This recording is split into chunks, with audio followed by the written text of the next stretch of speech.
大家好，大家好。今天我们要讨论彼此的文化，而且喜欢的部分在哪里？我们两个在一起也蛮久了，大概接近有8年的时间。交往的时候就有很多这种文化上面的差异，那结婚之后有更多的事情展现出来，就是说结婚之后和结婚前就是完全不同的人。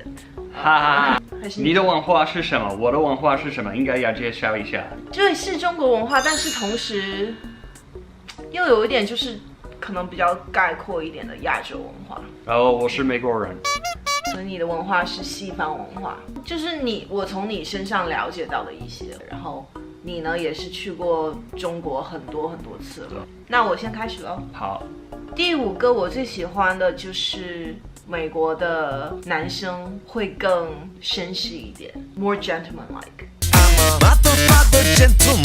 我认识的男生都比较好，也有可能。但是就比如说，如果我去商场，就是如果打开门，或者是的士，就是或者是坐 Uber，如果跟其他的男生一起坐的话，他都会就是帮我把门打开。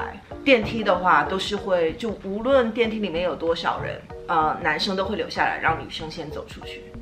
其实现在中国的话，就尤其是大陆的话，就是男生越来越好。但是我觉得这也不是所有美国人都是这样，因为加州有一些男生就会在电梯里面，如果就是门一打开的话，那个男生就会自己先出去。就是从美国南部来的男生，他都会就是把门这样hold住，让女生先走。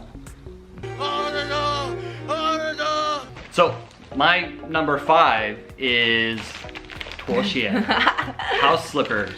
I love wearing house slippers. Anytime I come inside a house, and this is something I actually started doing when I was a kid because my mom kept a very clean house. Every time I came home, she would say, take off your shoes, and I just did it. So I didn't even know I was living an Asian lifestyle to some degree. Your mom buys dozens of these and then sends them to us, so we always have 拖鞋. I think that's something that a lot of Americans do now too. Really? It's spreading, but I watch TV shows and I see like there are literally people like getting on bed with their shoes on. That's just it's unheard of in China. So my next one is about parents and kids relationships. Okay. And that's something I noticed that here there's not a lot of baby talk. 在中国的话，一个妈妈就会对她小孩讲说：“哦，宝宝来这儿吃饭饭。”就是 baby talk， 你知道吗？一直把小孩当成很小很小的孩子。但是我觉得在美国的话，就是即使是小孩可能4岁5岁，他们的父母也会把他们当成大人一样对话。Yeah. My number 4 is actually kind of a two-edged sword. It could have gone on either my like or my dislike list. And that is Chinese bluntness. Ladies, let's discuss how to sit. Your ankles should be crossed at all times, unless your thigh make it physically impossible. Okay, so this was something... Bluntness in Chinese is 直言直语. Like straight word, no curving.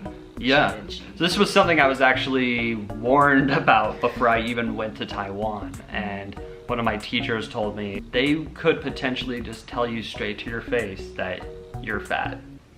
I was like, wow. Because that's something you just don't say. Like, you can joke about it in America, right, usually behind someone's back, or about a celebrity. But other than that, you can't do that. That is 不行,不可以. So you see cases in America when some people are like really obese, but their family are not saying anything. That just drives me nuts. Like they're just like, I love you no matter what. Hey, we're not doing your dislike list. Okay. Cool. I'll save that for And this is something I like about Chinese culture. If you have something wrong with you, chances are you're gonna hear about it. The delivery's not ideal. Like, there could be a much better way to go about informing someone of something like that. As it is now, it can lead to a lot of hurt feelings, and it can actually be a strain on relationships. Okay, my next thing, there's not really a standard for beauty. You can be pretty in all different ways. You know, you can be Kim Kardashian, you know, like really nice peachy butt and you know, like really big boobs, and that's the type of beauty like a lot of people like. And then you can have just really slim and fit people, like we see those a lot in California. They really care about their body, and even in some culture they like really skinny girls, but what they really care about is personalities. That's what I feel like. If you look at the celebrities, you can see all sorts of faces, right? There's not just one type of face. But in China, there's a very standard type of pretty. You have to have big eyes, pale skin, you know, like really tiny face. I don't get why tiny face is a trend, because I have a big face. But apparently for Asia, if you have a tiny face, that's you hit the jackpot.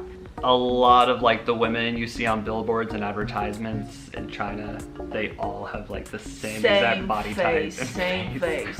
It just gives so much pressure to normal girls. Number 3 for me is slow, long meals at home.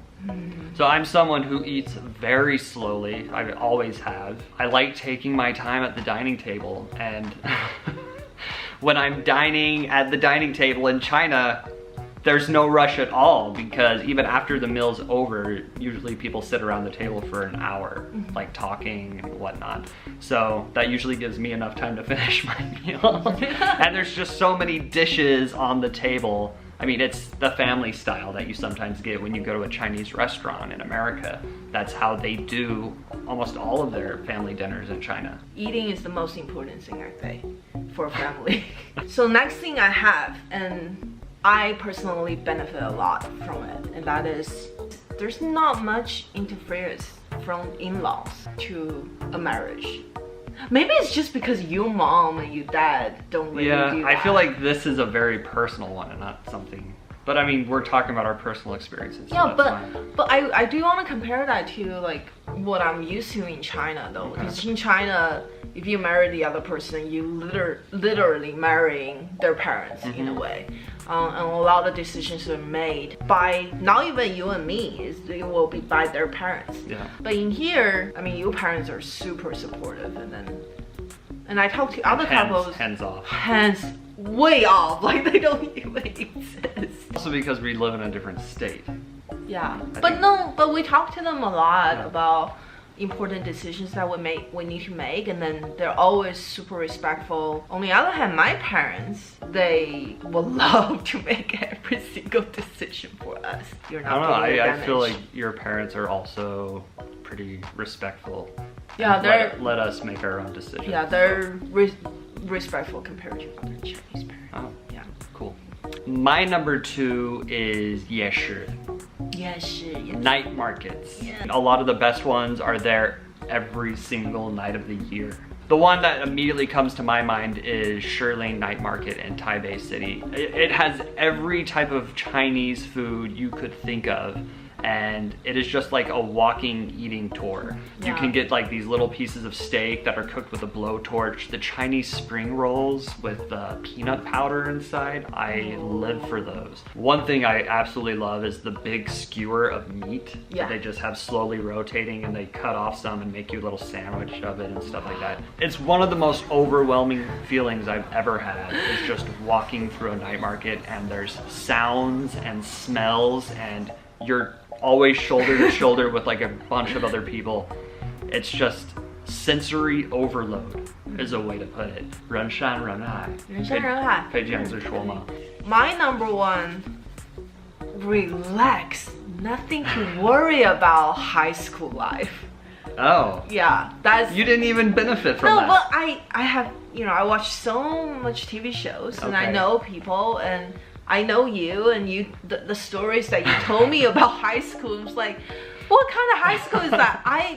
If I can alter my life, I want to come here for high school. Yeah. Yeah. It's so nice. Tell them about your high school. Exactly what's the schedule, and we will do a comparison. So I think the first class started at 8:30 or 9. Okay, I need to get to school at latest 7. Okay. So keep going. And then we get off at 3 o'clock. Oh jeez. We have like an hour lunch break and then... Oh yeah, we also have an hour lunch. Oh my.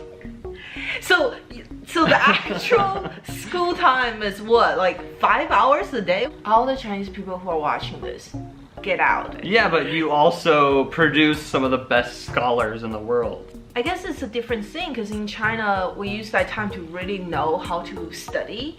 Yeah. But you use that time to really trying to figure out who you really are and what you are interested in. We do have homework in America. Oh, come on. Don't even bring that up. No. Like, so for my school, I get to there in 7. We take about an hour, 2 hour lunch break and we come back, study until 5:30, go out for dinner, and then come back again and then study until 10.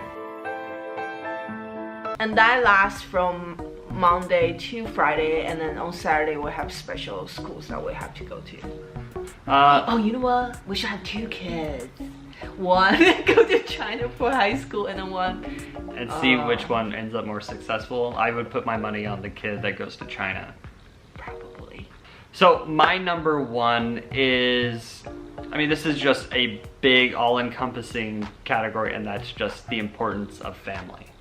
You could say this about so many cultures though.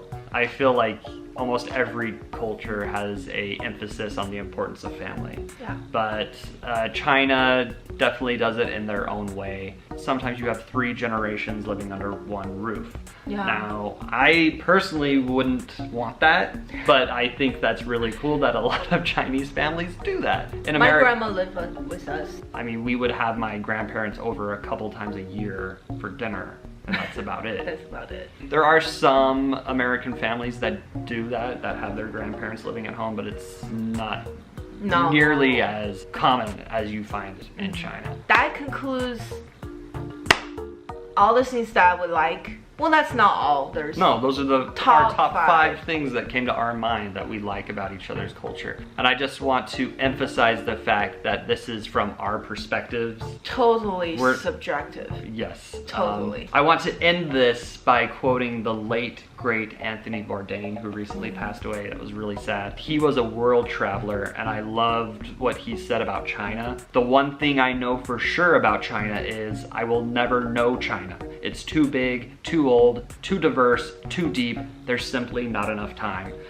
And that's how I feel on an almost daily basis, and especially anytime I travel in China. And it is an amazing place, like this list of 5 things that could have easily been 100, but those are the ones I wanted to highlight today. If you're interested, we're gonna do another video that is gonna get into some really deep stuff that we talk about. Oh yeah. Very deep stuff that we talk about, stuff that we don't like about each other's culture. And it's good to have honest conversations about that. So Sure. If you're familiar with American culture, Chinese culture, any culture, we would love to hear your experiences in the comments below. Let us know what some of your favorite things are.